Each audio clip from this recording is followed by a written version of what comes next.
बॉलीवुड हेमा मालिनी का सिनेमा से सियासत तक का सफर दिलचस्प रहा है। हालांकि बहुत कम लोग जानते हैं कि हेमा मालिनी कभी राजनीति में नहीं आना चाहती थी। उत्तर प्रदेश की मथुरा सीटों से सांसद हेमा मालिनी को राजनीति में आने की सलाह ना तो उनके पति धर्मेंद्र ने दी थी और ना ही परिवार के किसी शख्स ने कोई सुझाव दिया था। हालांकि हेमा मालिनी को राजनीति का रास्ता दिखाने वाले शख्स विनोद खन्ना थे।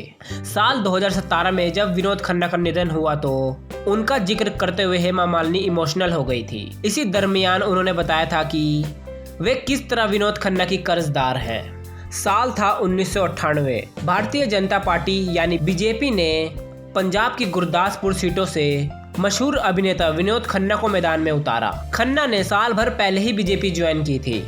सिनेमा अध्यात्म के बाद उन्होंने सियासत के रूप में तीसरा रास्ता चुना। विनोद और हेमा मालिनी ने साथ में कई फिल्मों में काम भी किया था। दोनों अच्छे दोस्त भी थे। चुनाव का ऐलान हुआ तो विपक्षियों ने गुरदासपुर में मुंबई का बाबू कहते हुए विनोद खन्ना के खिलाफ माहौल बनाना शुरू किया। इसी दौरान विनोद खन्ना को हेमा मालिनी की याद आई। Bollywood star power in Indian politics में हेमा मालिनी के हवाले से लिखते हैं, हेमा मालिनी को राजनीति के बारे में कुछ भी मालूम नहीं था। यह कैसे होता है, एक दिन विनोद खन्ना का फोन आया था। उन्होंने कहा कि मैं गुरदासपुर से चुनाव लड़ रहा हूँ, मैं चाहता हूँ कि तुम मेरा चुनाव प्रचार करो। और हेमा मालिनी ने तुरंत मना कर दिया, क्योंकि हेमा मालिनी को सियासत के बारे में जरा सी भी जानकारी नहीं थी। विनोद खन्ना को इनकार करने के बाद हेमा मालिनी अपनी माँ के पास पहुंची। उन्होंने विनोद खन्ना से फोन पर हुई बात के बारे में बताया।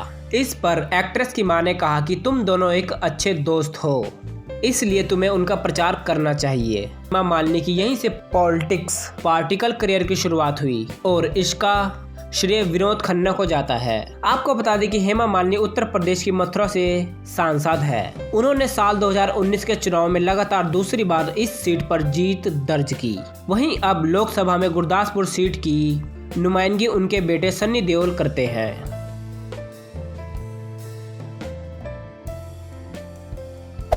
Hey there. Subscribe to my channel and also press this bell icon.